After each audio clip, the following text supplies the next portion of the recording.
Hello friends, இன்றைக்கி நம்ம கிச்சனில் நேந்திரம் பழம் வச்சு இந்த பழ பஜ்ஜின்னு சொல்லுவாங்கள்ல, அது செஞ்சு பார்க்கலாம். கடைகள்லாம் பொதுவாக இது நம்ம கடைகளில் தான் வாங்கி சாப்பிடுவோம். வீட்டிலேயே நல்லா வரும். இதுக்கு வந்து கொஞ்சம் கனிஞ்சு இருக்கணும், அவ்வளோதான். அந்த பழம் இருந்துச்சுன்னா, நல்ல பழுத்த பழமாக இருந்துச்சுன்னா வீட்டிலேயே செஞ்சு பாருங்கள், ரொம்ப நல்லா. நம்ம செய்கிற பழ பஜ்ஜிக்கு என்னென்ன இன்க்ரீடியன்ட்ஸ் வேணும்னு பார்த்துடலாம். 1 கப் மைதா வேணும், 2 ஸ்பூன் அரிசி மாவு வேணும், 2 ஸ்பூன் சர்க்கரை, மஞ்சள் தூள் 1/4 டீஸ்பூனு, கொஞ்சோண்டு உப்பு, கொஞ்சோண்டு சமையல் சோடா, அப்புறம் 2 வாழைப்பழம்.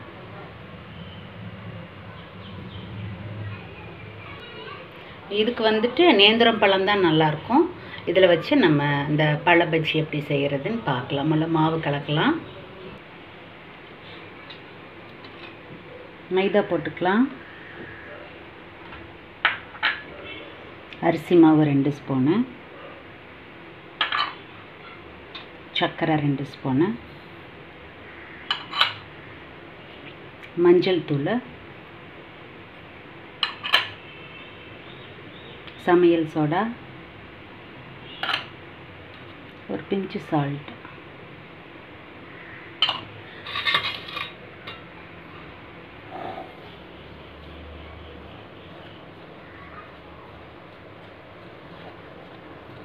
கொஞ்சம் கொஞ்சமாக தண்ணி ஊற்றி பிசையணும். டக்குன்னு எல்லா தண்ணியும் ஊற்றிடாமல் கொஞ்சம் கொஞ்சமாக.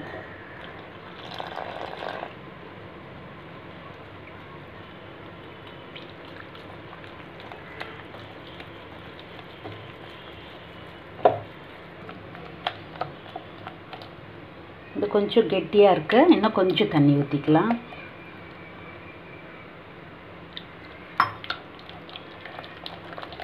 நீங்கள் ஸ்பூனில் கலக்கிறத விட நீங்கள் கையில் இப்படி கலந்தீங்கன்னா தான் நல்லா அது கரைப்படும்.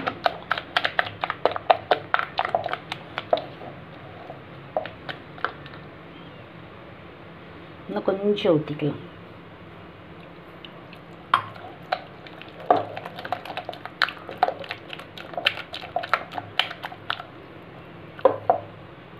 இந்த ஒரு 10 நிமிஷம் ஊறட்டும்.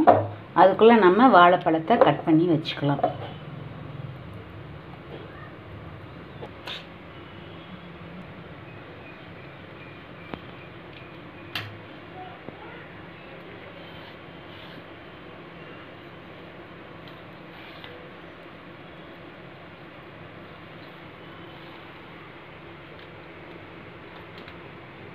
நேந்திரம் பழம் மட்டும்தான் அதுக்கு நல்லாயிருக்கும். பழம் பொரின்னு சொல்லுவாங்க அதைய.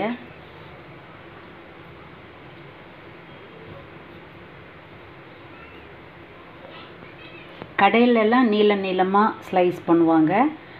நம்மளுக்கு வந்து அது மொத்தமாக வரும். அதனால் நம்ம வீட்டில் செய்கிறதுனால வேறு மாதிரியும் நம்ம ஸ்லைஸ் பண்ணிக்கலாம். இது மாதிரி பண்ணி பாருங்கள், நல்லாயிருக்கும். கொஞ்சம் மொத்தமாக இருக்கணும், ரொம்ப மெல்லிசாக இருக்கக்கூடாது. இந்த அளவு இருக்கணும்.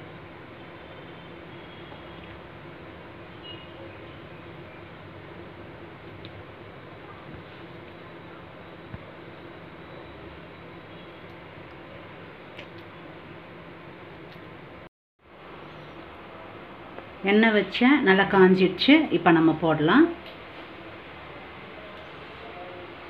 இந்த மாதிரி ஸ்லைஸ் பண்ணி எடுத்துக்கோங்க. நீளமாக கட் பண்ணுறனால கட் பண்ணிக்கலாம்.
நல்லா வெந்துடுச்சு. 2 சைடும் திருப்பி போட்டு நல்லா வெந்துடுச்சு. நம்ம எடுத்துக்கலாம்.